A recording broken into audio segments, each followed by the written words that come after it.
A paz do Senhor, aqui é o professor Marco Faleiro, na disciplina Panorama da Bíblia. Você está na Logos Ensino Superior de Teologia. E este é o sexto AVA da aula dupla 11, que é uma aula complementar, sendo a aula 21 e 22, e estamos na terceira parte da aula 22, ou seja, estamos a terminar essa aula dupla e também estamos a terminar essa disciplina. Então, essa disciplina Panorama da Bíblia está a terminar com esta AVA. Então, vamos relembrar algumas coisas rápidas e também vamos falar sobre o período apocalíptico um pouquinho mais.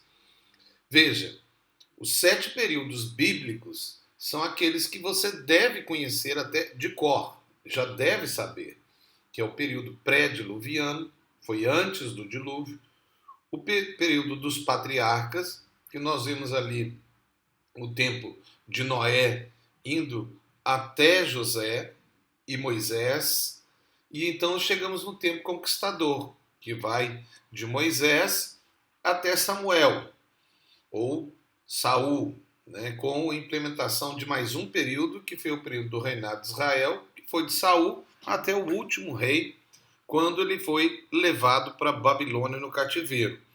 Mas nós temos aí 2 momentos no reinado de Israel. O reinado que foi o reino único, né, que só havia um rei em Israel, que foram aqueles 3 reis, né? Primeiro Saul, depois a dinastia de Davi e Salomão. Depois, com o filho de Salomão, houve uma divisão em 2 reinos, o reino do norte e o reino do sul, ou o reino de Israel e o reino de Judá. E então tem todas as histórias com os profetas, nós já falamos sobre isso. Depois temos então o período do cativeiro, que foi quando o povo de Israel foi levado cativeiro para Babilônia. É verdade que já havia acontecido a destruição do reino do norte pela Assíria, mas faltou ainda o reino de Judá, que era o reino, inclusive, que tinha ficado sob a dinastia de Davi. Mas aí então é levado a Babilônia e lá fica-se 70 anos. Alguns poderiam considerar 3 períodos de 70, se for considerar também o retorno, né? Mas ali tem a destruição de Babilônia com o Império Medo-Persa e depois nós chegamos no período intertestamentário ou o período do silêncio, né, em que não houve profetas depois da morte de Malaquias. E aí nós temos então um período em que se acaba o Império Medo-Persa, entra então o Império Grego e depois o Império Romano. Nesse meio nós encontramos ali o reino dos Macabeus dominando aquela região, mas isso não é Bíblia, é apenas parte da história que a Bíblia conta no sentido geral. Nós então depois entramos no período neotestamentário, e nesse período neotestamentário nós falamos basicamente de 2 partes, a vida de Jesus e depois a igreja. E terminamos então aqui especificamente o período apocalíptico, que é a visão da Bíblia sobre o que vai acontecer. Quer dizer, a Bíblia fala do que vai acontecer, mas isso é profecia, né? Que nós tratamos na disciplina em teologia, escatologia. Nós falamos de 2 formas essa linha de tempo escatológica. Uma, a forma como a igreja construiu. Voltando aí, né, a linha de tempo milenar, e depois a gente volta ali à ideia especificamente do que a igreja construiu. Então tem toda uma história, nós não vamos voltar de novo, se você quiser você pode parar, dar uma olhada com calma, mas teve uma construção, né? A igreja foi tendo visões, né, sobre o que basicamente tem a ver com o reino de Deus, né? Então o milênio, né? Um amilenismo para depois um pré-milenismo e um pós-milenismo, né? Então a gente vê essas realidades e no meio disso tudo nós encontramos uma tese, né, que se tornou tão forte nos dias de hoje, que é o tribulacionismo, né? Mas aí nós voltamos aí à ideia bíblica, né, principalmente com aquela visão de Daniel, né, dos 4 animais, da estátua, né? E depois nós fomos vendo a questão dos reinos, que foi algo comprovado na história, né?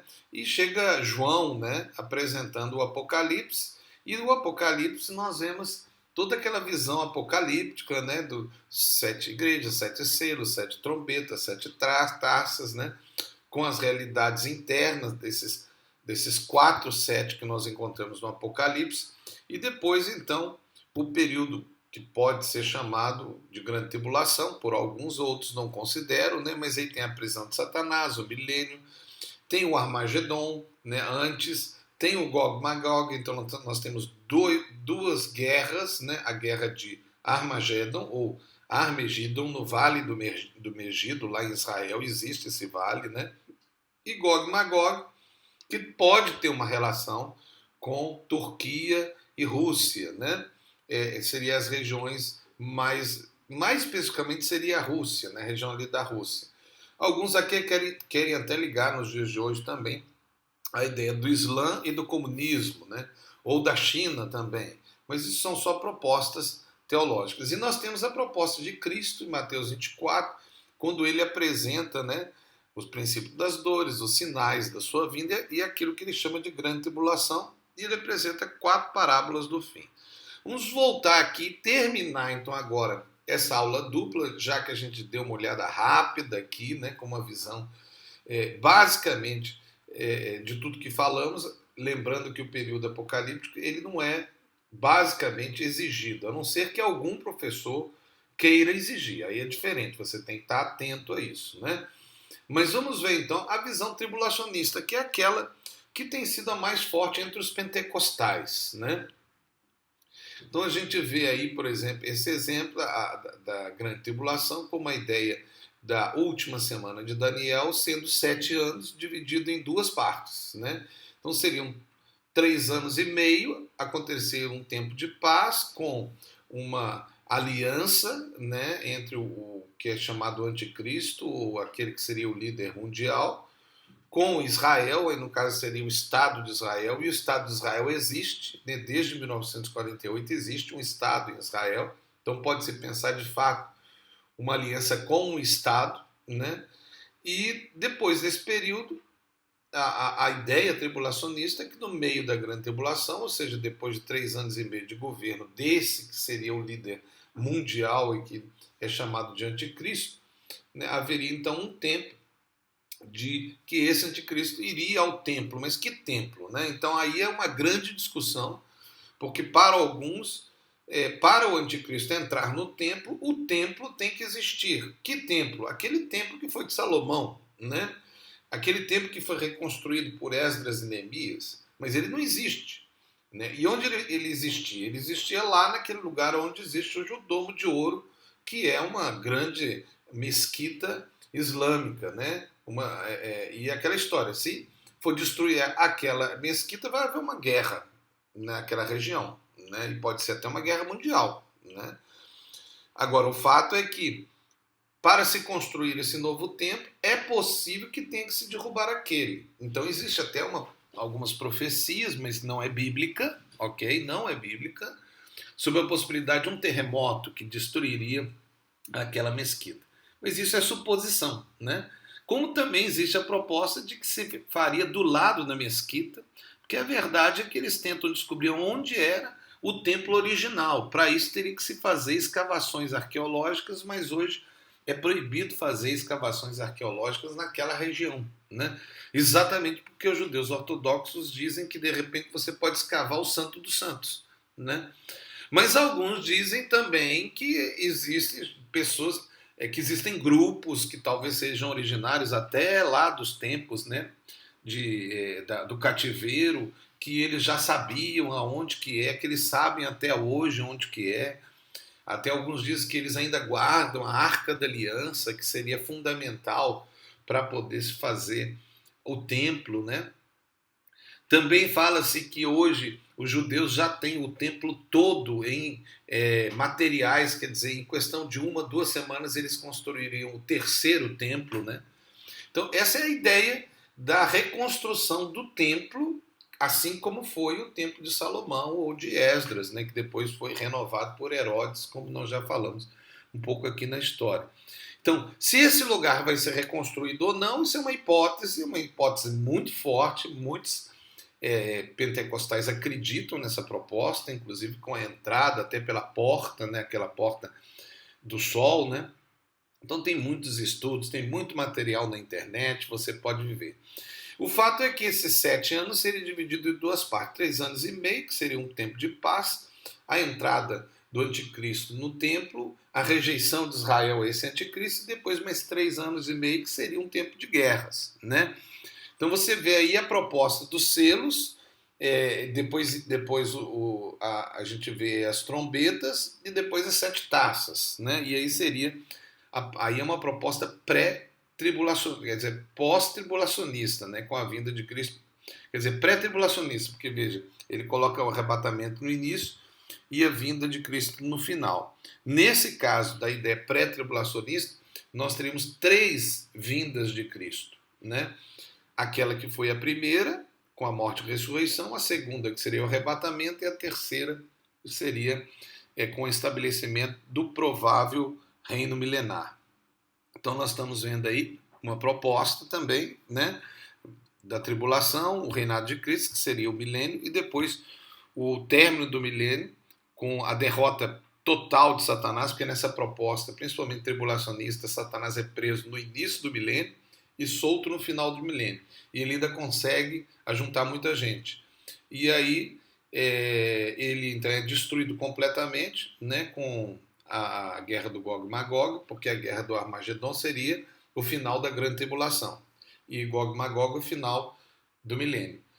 E aí então seria estabelecido o trono branco, né? E aí seria a segunda ressurreição, porque a primeira ressurreição seria no arrebatamento, que poderia ser no início da tribulação, no meio ou no fim. Aí depende da tese que você considera, né?